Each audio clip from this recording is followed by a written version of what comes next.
Hi everybody, welcome back to my channel, Nonstop Talking with your girl here, Vivian Liu. Today is December 3rd, and so that means I am filming my November wrap up. Like always, the written wrap up will be linked down below, and my wrap ups are split into 3 parts. So the first part is books, the second part is Asian dramas and anime, and then the third part is like Western TVs and movies. So let's go into part 1, books. This month I consumed 7 audiobooks, 4 manga volumes, 3 graphic novels, 2 physical books, and 1 ebook. Let's start with the audiobooks. Book number 1, Her Royal Highness by Rachel Hawkins. Synopsis. This is the second book in the Royals series. This time we're following American Millie, who kind of runs away to a boarding school in Scotland due to a breakup of sorts. She gets paired up to room with Princess Flora, and well, romance kind of ensues from there. Review. I loved the first book in this series. I'm so glad that it got a cover change. I don't mind the title change. As for the second book, I thought it was okay. It took a while for Princess Flora to grow on me, and I think with romance stories, if I'm not supporting the couple fully, it's really hard for me to say like I fell in love with the book. And in the end, I gave it a 3.5 out of 5. Book number 2, Ice Planet Barbarians by Ruby Dixon. Synopsis. Georgie gets abducted by aliens. These bad aliens have to drop off their precious female human cargo on a foreign planet. Trying to survive, Georgie bumps into a blue alien. That's a different alien. Review. I'm gonna keep this short and just tell you that it's hot, steamy, sexy blue alien erotica. I gave this a 3.8 out of 5. So obviously I enjoyed it, but I feel like it's one of those tried it and now I'm good kind of stories, so I don't think I will be continuing on with the series, but I had fun with the first book. Book number 3, Crossroads by Riley Hart. Synopsis. Nick is recently divorced, and his fun neighbor Bryce wants to take him out of his shell. Review. This is the first book in the Crossroads trilogy series. First of all, I didn't know this was a gay for you story. I tend to not like that plot device, but it was okay here, and Nick and Bryce were actually a cute couple. My problems with it were that I thought the mothers were too overprotective and kind of annoying, and in addition, the narrator had just the most awkward female voice, and I didn't like it. It just sounded so unnatural. Honestly, I thought the story was gonna be a bit more hard-hitting, and it wasn't, and in the end I just gave it a 3 out of 5. Book number 4, The Poet X by Elizabeth Acevedo.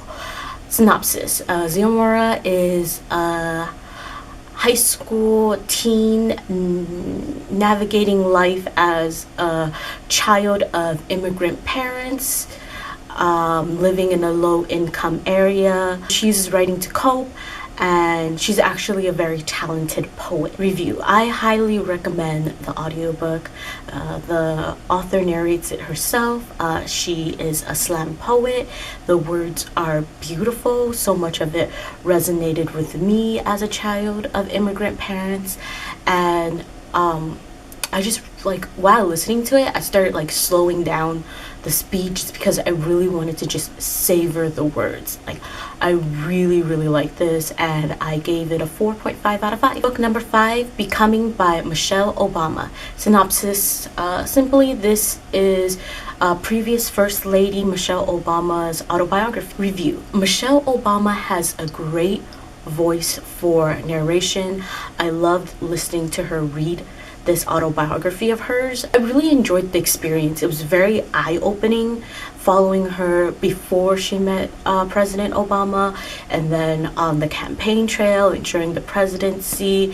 She's an incredibly strong, intelligent, and amazing person.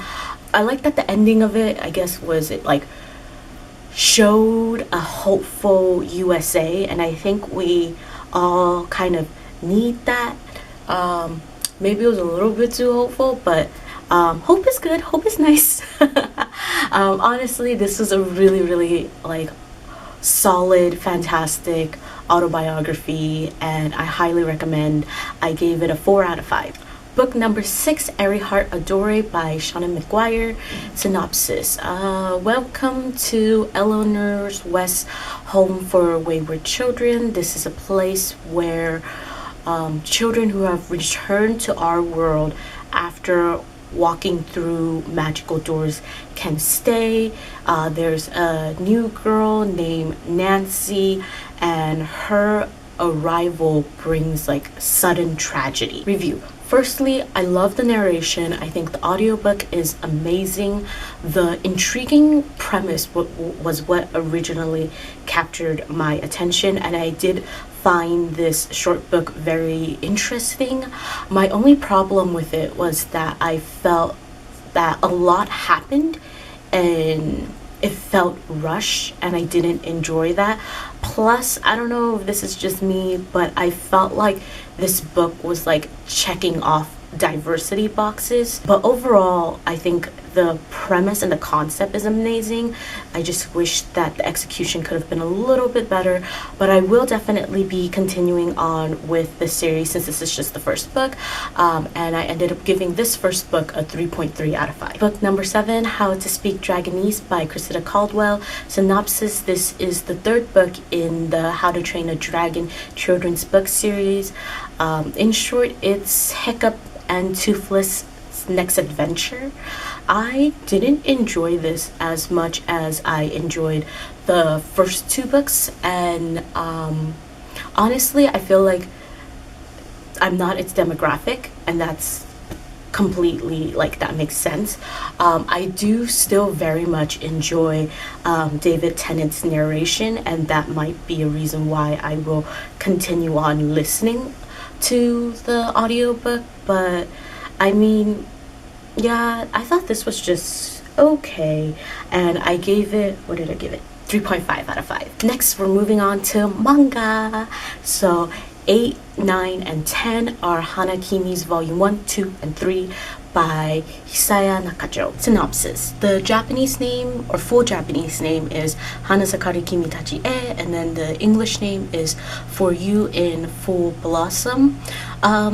At its basis, it's about a girl named Mizuki who pretends to be a boy to attend an all-boys boarding school in Japan in order to meet her favorite high jumper, Sano. Review. Hanakimi is probably one of my all-time favorite manga series ever.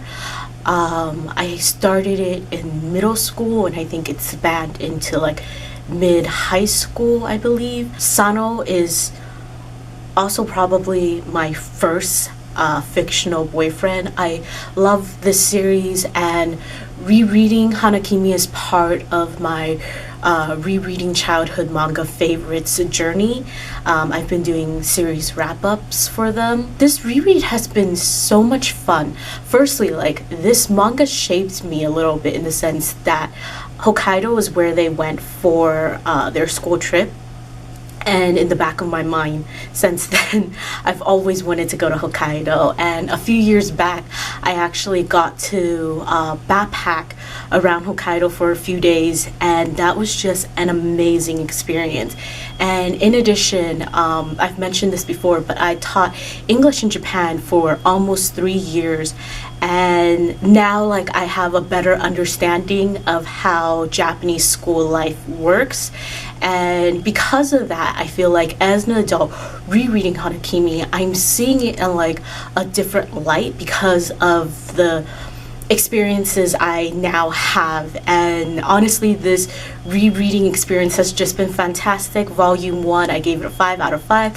Volume 2, I gave it a 5 out of 5. And Volume 3, I gave it a 4 out of 5. Next, number 11, The Way of the House Husband by Kosuke Ono. Synopsis. This story is about a retired Yakuza who gets married and then becomes a house husband. Review. Facebook actually was the one who showed me sample pages for this manga, and I was like waiting for my library app to finally have it available, just because I thought it was so funny. And then my library app had it, and then I read it and I loved it. It was so good. Seriously hilarious concept. I gave it a 5 out of 5. I'm excited to see where the next volume and where this series can go. I'm a little bit scared because I feel like it can go into the place of like lagging, dragging, but I'm also positive. But for this first volume, 5 out of 5, highly recommend, super funny. Next we go into graphic novel. At number 12, we have Heavy Vinyl by Carly Ustin. Synopsis. Chris starts working part-time at this music store, and it turns out that the staff there are actually part of an underground female vigilante fight club. Review. I love crime fighting shows. This graphic novel was totally up my alley. It kind of reminded me of just like cartoons such as like Totally Spies or like Kim Possible. It gave me that vibe and I really enjoyed it. Although I wasn't like a huge fan of some of the magical aspects, I think that like overall it was super entertaining, really fun, loved the art and the fashion, and I ended up giving it 4 out of 5. Number 13 is Spinning by Tilly Walding. Synopsis. This is, I guess, an autobiographical graphic novel about the author's formative years as a competitive figure skater. Review. The author for this is super talented and quite young, and I'm just very impressed. I think the image for this graphic novel was really well done, but similar to the previous graphic novel I read of hers, Are You Listening?, I had an issue with the flow. I felt like Spinning lacked a cohesive plot and message. This could just really be a me thing. I feel like this graphic novel can be relatable and touch a lot of people that need it. Sadly for me, it's just gonna be a 3 out of 5. I forgot to mention number 14, Kim Possible Adventures. It's a Kim Possible comic stories collection. I was searching through the graphic novel suggestion page on my library app when this showed up. For nostalgia's sake, I borrowed it. It is what it is. Some people will find more joy seeing Kim Possible stories in graphic novel form.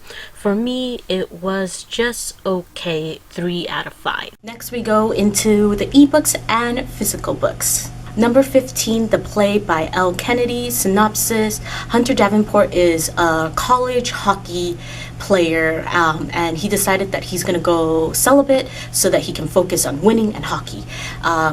For one of his psychology classes, he's paired up with the newly single Demi, because or they're paired up for the group project, and she's newly single and looking for rebound. Review. If you've seen my other videos, you'll know how much I love L. Kennedy. However, I didn't think the play was that good. It is the third book of the series, and I was a little disappointed by it. I don't want to explain why, because it will go into spoilers, and I like to keep my wrap-up spoiler-free. I will link my full review down below. Kindly, very kindly, I gave it a 3.3 out of 5. Number 16 is the new release, it's The Queen of Nothing by Holly Black, which is one of my most highly anticipated books of the second half of the year. Synopsis. This is the third book in, I keep forgetting the series name, The Folk of Air. Honestly, it's such a difficult name to remember because does it ever really show up in the book? Anyways, review. I loved the first book. I loved the second book. I was highly anticipating the third book. And I think it did a solid job. It wasn't everything that I wanted, but I also understand that my expectations were extremely high. I think it did what it was supposed to, and it ended the trilogy in a good way. And yeah, I think it was okay. I was entertained. So 4 out of 5. Number 17 is Heart Song by TJ Klune. Synopsis: this is the third book in the Green Creek series. It kind of follows, or it's a male paranormal romance series following shapeshifter werewolves. I don't want to give away too much in case you haven't started this fantastic series. You should, and I don't want to spoil it for you. As for my review of this third book, Heart Song, TJ Klune, break my heart, why don't you? Like, I wasn't even like really looking forward to this couple. I was looking forward to the couple that's going to be in the next book, and then I read this book and now I'm like, I need to protect them with all my might. They're just so precious. so much emotions once again, and this one gets a 4 out of 5. Heading into part 2, Asian dramas and anime. This month I watched one Korean movie, and I continued with my old TVB drama rewatch with my sister. So the Korean movie that I watched, which is number 1, is Parasite. Let me see if I can say the Korean name. Ki Sang-chun? I hope that's right. Synopsis: it's kind of about like a poor young man who becomes an English tutor for a daughter of a rich family, and how like his family kind of infiltrates the rich family and everyone like starts working for this rich family, and then it gets twisty and insane from there. I don't want to say too much about this movie, but I do have a movie thoughts for it, and I do have a written review for it. It contains spoilers, and I'll link those down below if you are interested. So number 2 is the TVB Hong Kong drama, which is Forensics Hero Season 2, Fating Sin Feng. This was good. It was good. I gave it a 3 out of 5. So like I said about the first season, it's pretty much about the police force, the forensics team, and the medical examiner working together to solve crime. And yeah, it was decent. I enjoyed this rewatch. I thought the second season was good. I already said 3 out of 5, so let's move on. Part 3 is Western TV shows and movies. This month is obviously Thanksgiving, with Thanksgiving break and not really going out. I actually ended up having a lot of free time to watch a lot of stuff. So this is a little bit long. I'm gonna keep it short by cutting out the synopsis and just going like really fast through the things that I watched. Number 1 and 2 are Buffy's season 6 and season 7. I finally finished watching Buffy in its entirety, and I can tell you that it's an amazing show. I've enjoyed it a lot, and it actually has aged like really well, still very relevant, and it ends with such an epic conclusion. Highly recommend, but I feel like a lot of people have already seen it anyways. So next, number 2, I was said 1 and 2. So number 3, The Great British Bake Off season 7. So season 7 aired its last episode this month, and I've been watching it like every week religiously. I love the show so much. It's so much fun, and there's like this like very chill, relaxing, drama-free vibe that it gives off that I really enjoy. Plus, I really think the winner of the season was deserving. So yeah, season 7, great, loved it. On the talks of the Great British Bake Off, I also watched the holiday version, season 2. This can be like what, 3A? It can have its own number. Number 4. So this is number 4, the Great British Bake Off holiday season 2. Once again, love this show. It can probably do no wrong at this moment in time, so enjoyed it. Since we are talking about holiday stuff, we'll move on to number 5, which is Nailed It holiday version season 2. I love the concept of the show. I think it's super funny, and I really should be a contestant on it. Anyways, I actually think Nicole Byer is hilarious. I know that her humor isn't for everyone, but it's definitely for me. Continuing on with holidays, let's go into Christmas rom-coms or Christmas romance movies, which is like just something I really love. Okay. I just love like when it hits like after Thanksgiving and I just start watching a ton of like Christmas romance movies. So at number 6 is The Holiday Engagement. This was not good. I can't believe I started off my holiday romance movie marathon with a dud as the first one. I gave this a 1 out of 5. Nope. And then moving on, this one I watched in theaters, and it's number 7, Last Christmas. I gave this a 2.8 out of 5. Emilia Clarke, I love you, but this movie made me feel like I was cheated out of holiday romance movies. So sorry. Number 8 is The Christmas Cabin. 3 out of 5. As you can tell, like, it's getting better. This one, I thought it was okay. I liked it. Yeah, hence the 3 out of 5. And then number 9 and number 10 is The Christmas Prince and The Christmas Prince, The Royal Wedding. So in honor of the third Christmas Prince, what's it called? The Royal Baby. I rewatched the first 2 movies.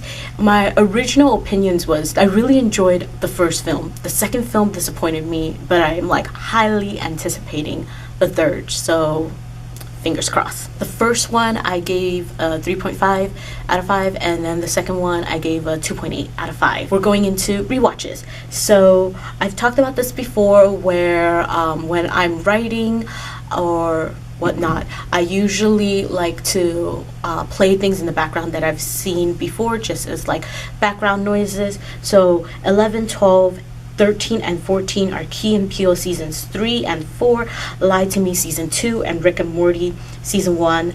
I've previously mentioned that for Key and Peele, I used to watch their stuff as clips on YouTube, but since finding out that it's all on Hulu, I've been just rewatching it in its entirety. Still super duper funny. I think it'd be really cool if they came back and did this, but keep with the live audience like intro or setting, because I don't like this like car thing, fake car ride that they like switched over to. And then I've talked about Lie to Me before. It's one of my favorite canceled shows. Still enjoying this rewatch. If it could come back in some way, I think that'd be really awesome as well. And as for Rick and Morty, we all, or I know, people know, some people know that the new season is out, and I thought as I slowly wait for the new season to release all its episodes, I'm slowly beginning just like a rewatch of the previous episodes. And honestly, I love this show. It's great. The writing is fantastic. So all the rewatches were on point. Fantastic. Moving on from rewatches, I actually snuck in a Valentine's Day romance movie in the midst of my Christmas romance movies. And so at number 15 is Love, Romance, and Chocolate. And yeah, it's pretty much has the Hallmark romance formula, and so I think it did a good job. And I think what's her name, Lacey Chabert, like she's super duper solid, good with these kind of movies. 3 out of 5. And lastly, number 16, I watched The Toys That Made Us season 3. I love this docuseries. Honestly, I love documentaries, and I love that for The Toys That Made Us. I love pop culture. I love things that are informative. I love things that are fun, and I just think that it encompasses all of that, and it's very easily like watchable and digestible. And yeah, I'm excited, and now there's like a Movies That Made Us, and so I'm gonna get on that soon. That's it for part 3. Once again, my wrap-ups are extremely long, and I feel like once I like hit part 3, I'm just like crazy, like rushing to the finish line. So I think because I am dropping monthly recaps, I will potentially explore the option of cutting my wrap-ups into 2. So it'll be reading monthly wrap-up and then watching monthly wrap-up. I hope that makes sense. We'll see. I might either start that in December, or I'll start that come next year. And yeah, that's it for my November 2019 wrap up. Let me know in the comments below if any of these interest you, or if you've seen, read, listened to any of these, and what are your thoughts and opinions. Outro time. Like, comment, subscribe. See you in my next video whenever that is. Bye.